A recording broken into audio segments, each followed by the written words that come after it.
Halo, Assalamualaikum Bapak Ibu dan sahabat belajar. Bagaimana? Masih tetap semangat belajar kan? Oke, yes, semangat untuk belajar ya, demi masa depan.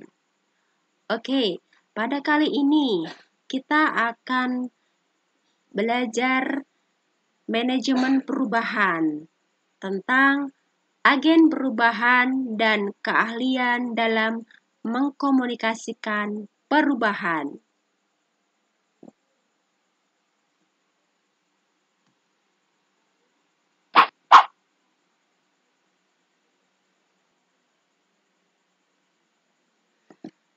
Salah satu keberhasilan suatu perubahan ditentukan oleh keahlian agents of change dalam mengkomunikasikan perubahan.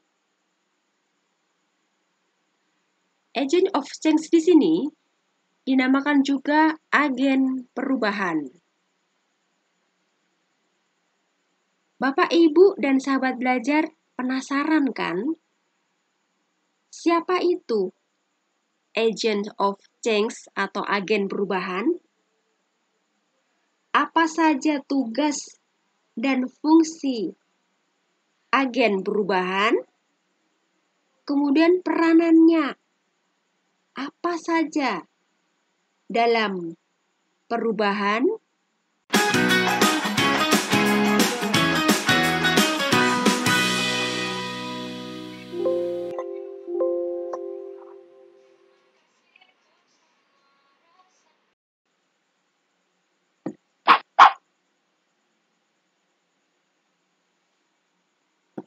Agents of change atau agen perubahan. Agent of change atau agen perubahan adalah pihak-pihak baik individu atau kelompok yang diberi tanggung jawab untuk mengubah perilaku atau untuk melakukan perubahan.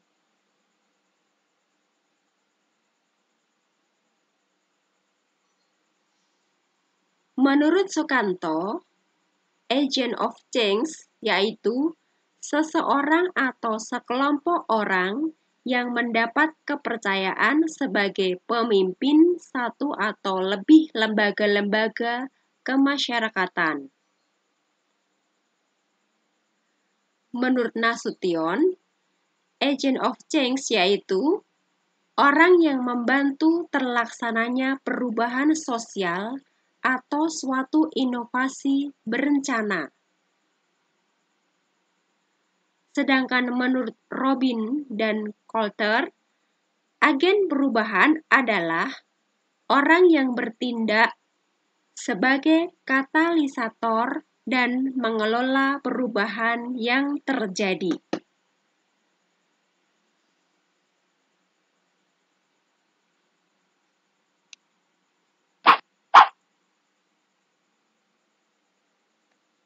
Nah, apa saja kemampuan agent of change?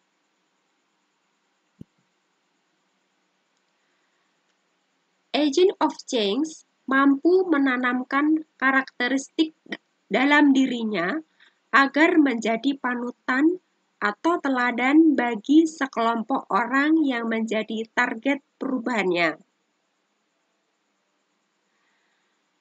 Agent of change harus memiliki kemampuan selalu menanamkan pada dirinya sikap optimis demi terciptanya sebuah perubahan yang diharapkannya.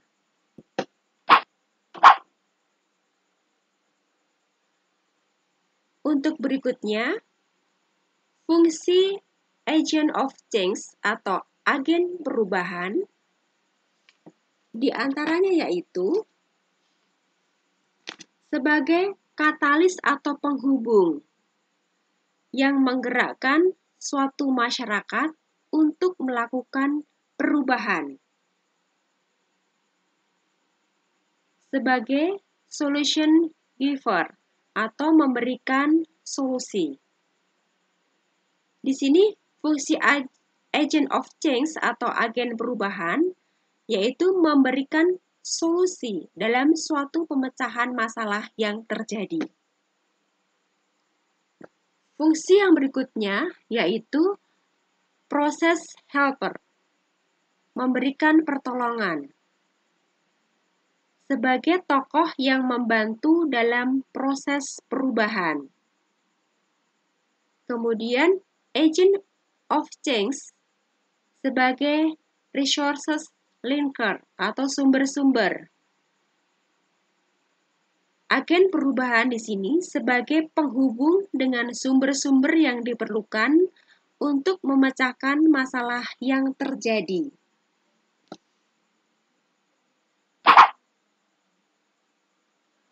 Kemudian, agent of change atau agen perubahan memiliki tugas di antaranya yaitu 1. Menciptakan keinginan perubahan di dalam masyarakat. 2. Menciptakan keinginan perubahan di kalangan klien lainnya. 3. Menjalin dan membina hubungan dalam rangka melakukan perubahan. 4. Mendiagnosa permasalahan yang dihadapi masyarakat. 5. Melaksanakan perubahan atau menerjemahkan keinginan perubahan menjadi suatu tindakan yang nyata. Dan yang keenam, menjaga kestabilan perubahan. 6 poin ini merupakan tugas dari agent of change atau agen perubahan.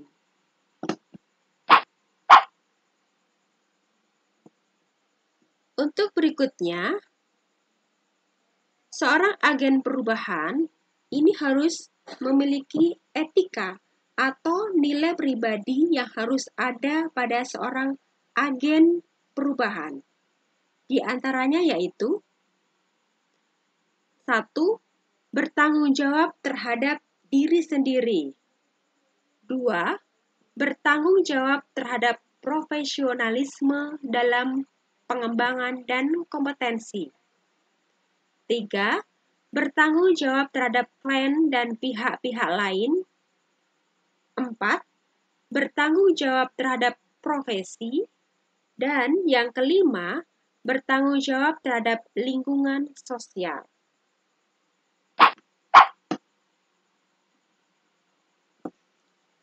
Adapun peranan agen perubahan dalam melaksanakan tugasnya, di antaranya yaitu untuk mengembangkan kebutuhan perubahan pada klien. Jadi di sini, seorang agen perubahan membantu klien menjadi sadar akan kebutuhan untuk melakukan perubahan terhadap sikap dan tingkah laku mereka. Setelah itu, agen perubahan mengusulkan alternatif-alternatif baru untuk menyelesaikan masalah yang terjadi, menjelaskan betapa pentingnya masalah tersebut diatasi dan diselesaikan, serta meyakinkan klien bahwa mereka mampu menghadapi masalah tersebut. 2. Untuk menciptakan hubungan pertukaran informasi.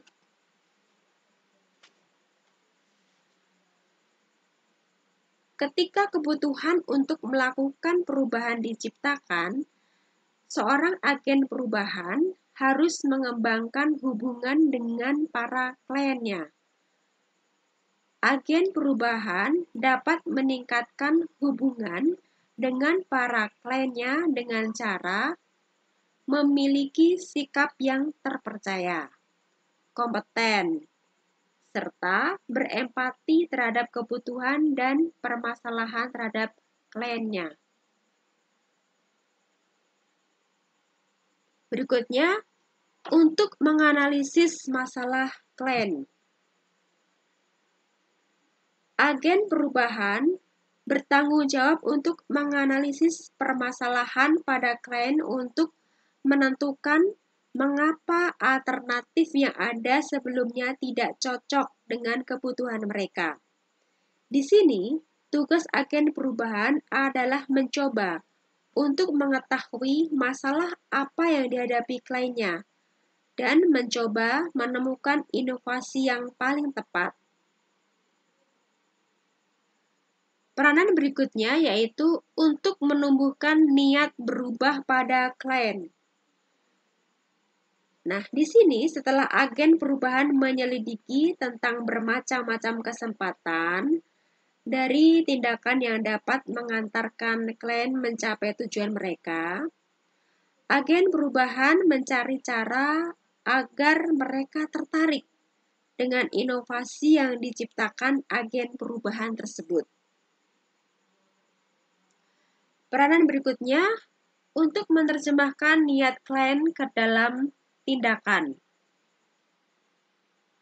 Di sini, agen perubahan mencoba untuk mempengaruhi sikap klien dalam menyesuaikan saran atau rekomendasi berdasarkan kebutuhan dari para kliennya. Agen perubahan melakukan secara aktif dan dalam menstabilkan perilaku atau tingkah laku baru di kalangan klien tersebut. Dan peranan yang terakhir yaitu untuk mencapai hubungan yang berulang-ulang. Tujuan akhir dari agen perubahan adalah untuk mengembangkan sikap dan memperbarui diri dalam bagian dari klien. Nah, ketika perubahan telah terjadi dan stabil pada klien, maka seorang agen perubahan harus dapat mengembangkan kemampuan klien untuk menjadi agent of change bagi dirinya sendiri.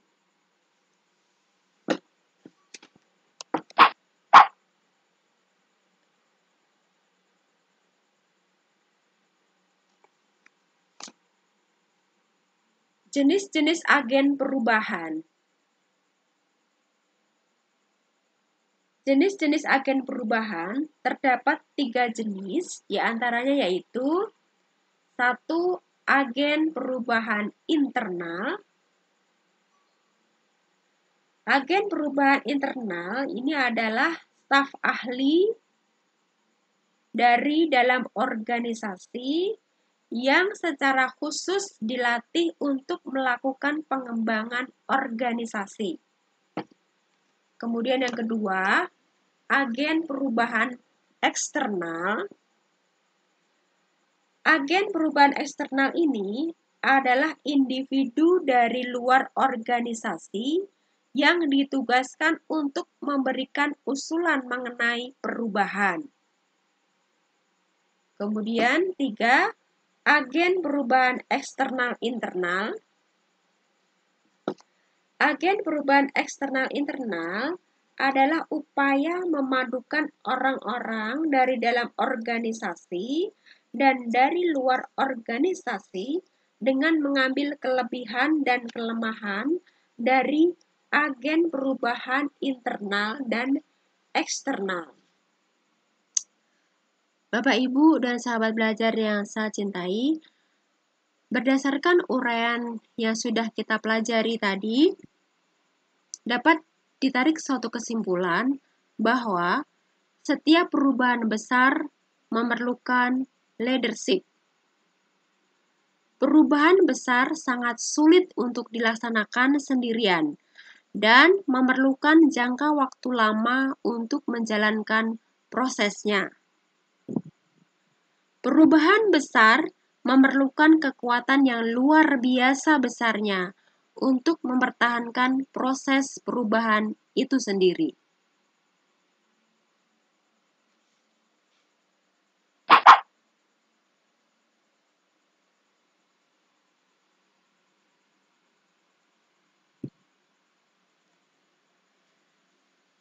Nah, Bapak, Ibu, dan sahabat belajar, agar perubahan yang sudah kita rencanakan tersebut berhasil dan sukses, seorang pemimpin atau agen perubahan harus mempunyai kemampuan agar bisa mempengaruhi orang lain. Nah, kemampuan apa saja yang diperlukan agar bisa mempengaruhi orang lain? Di antaranya yaitu: 1. Menjadi sumber yang menyebabkan sikap positif. 2. Mengenali diri Anda dan anggota tim. 3. Percaya diri dengan setiap keputusan yang dibuat. 4. Mendelegasikan pekerjaan akan membuat anggota tim merasa dipercaya. 5. Menjaga perkataan dan janji yang diucapkan. 6. Mendorong anggota tim terus bertumbuh. Dan 7. Konsisten dengan nilai yang ada. Bagaimana penjelasan dari tiap poin-poin di atas? Kita akan pelajari berikut ini.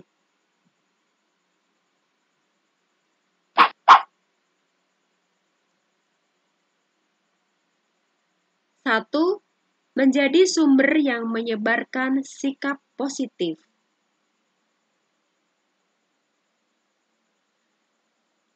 Penjelasannya yaitu, sikap positif merupakan kebiasaan pertama yang perlu dibawa ke dalam tim dan lingkungan Anda. Sikap positif akan menjaga mentalitas tetap positif yang akan memotivasi orang lain dan juga diri Anda sendiri. Dengan menerapkan sikap tersebut, lingkungan akan menuju produktivitas yang jauh lebih baik dan membuat orang ingin terus melakukan yang terbaik. Jadi, jangan lupa Anda harus menjadi sumber yang menyebarkan sikap positif.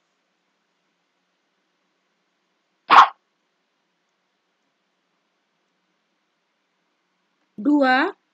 Mengenali diri Anda dan anggota tim.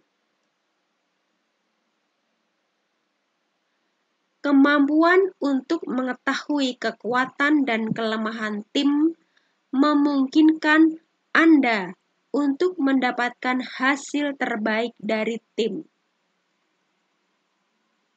Anda harus bisa mengembangkan keterampilan ini dan menggunakan sumber daya dengan baik untuk keuntungan semua orang. Tidak hanya itu saja, Anda juga harus mengetahui kekuatan dan kelemahan diri sendiri dengan baik dan menggunakannya untuk pertumbuhan profesional.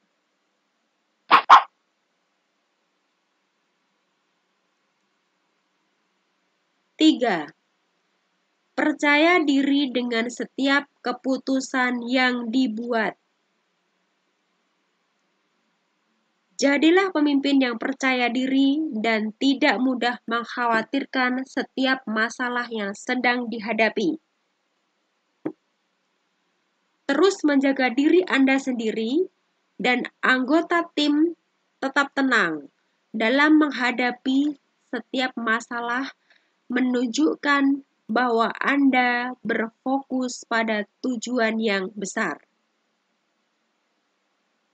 Jadi jangan lupa, Anda harus tetap percaya diri dengan setiap keputusan yang dibuat. Oke?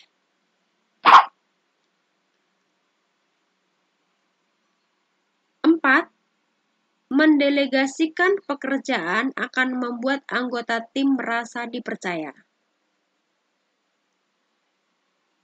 Caranya, Anda bisa membangun kepercayaan di dalam tim kerja dengan mendelegasikan pekerjaan kepada mereka.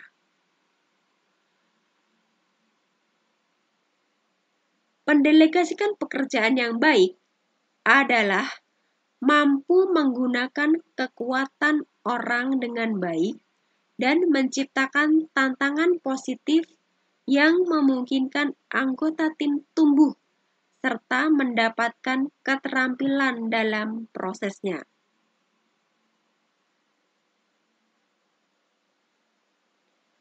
Jadi ingat, jangan kerjakan pekerjaan Anda sendiri. Anda harus bisa mendelegasikan pekerjaan kepada anggota tim, karena anggota tim akan merasa dipercaya untuk melakukan pekerjaan tersebut.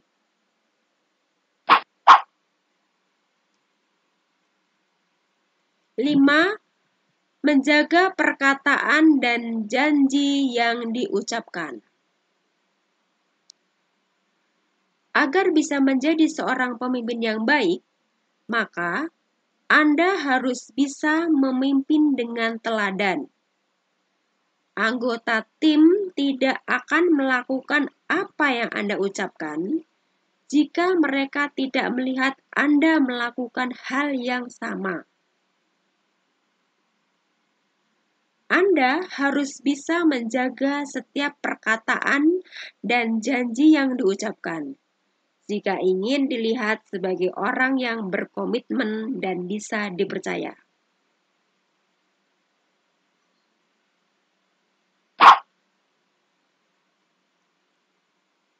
6.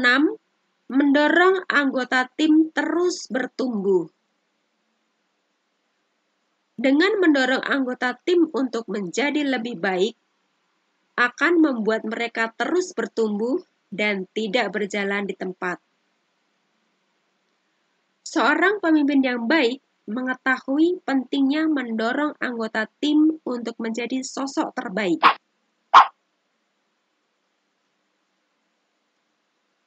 7. Konsisten dengan nilai yang ada. Karyawan merupakan salah satu cerminan dari nilai-nilai yang Anda tetapkan di dalam lingkungan perusahaan atau organisasi.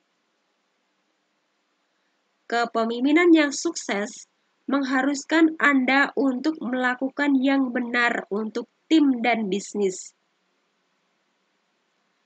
Jadilah sosok pemimpin yang mampu memberikan teladan yang baik di setiap bidang pekerjaan. Jadi ingat, Anda harus konsisten dengan nilai yang ada.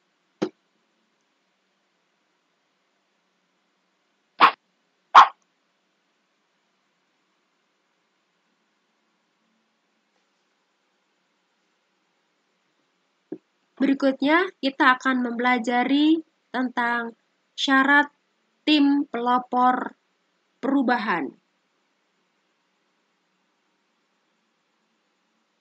Adapun syarat tim pelopor perubahan diantaranya yaitu 1. Memiliki kekuasaan dari posisi yang dimilikinya.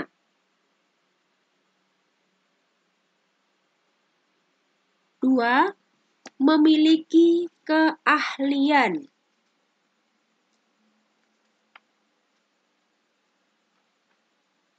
Untuk menjamin dihasilkannya keputusan berkualitas, anggota tim harus ahli dalam bidang yang diperlukan untuk menjalankan perubahan. 3. Memiliki kredibilitas. Untuk menarik perhatian seluruh personel perusahaan, anggota tim harus orang-orang yang memiliki kredibilitas, kompetensi, kejujuran, dan integritas, serta kinerjanya di masa lalu dalam perusahaan. 4. Memiliki kemampuan leadership. Anggota tim harus terdiri dari orang-orang yang memiliki visi ke depan, menjunjung tinggi nilai-nilai, dan memiliki keberanian untuk melaksanakan visi mereka. 5. Memiliki kemampuan managerial skill. Kemampuan ini akan menjadikan seluruh proses perubahan terencana dan terkendali.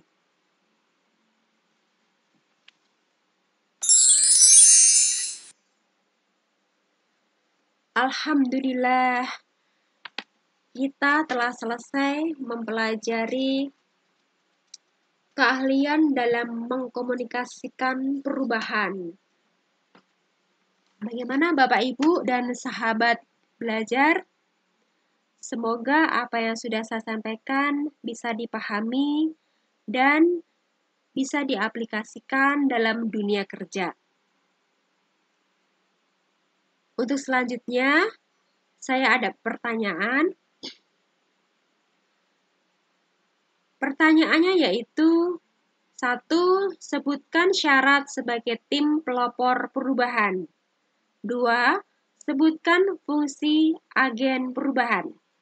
Nah, bagaimana Bapak Ibu? Bisa menjawab pertanyaan saya kan?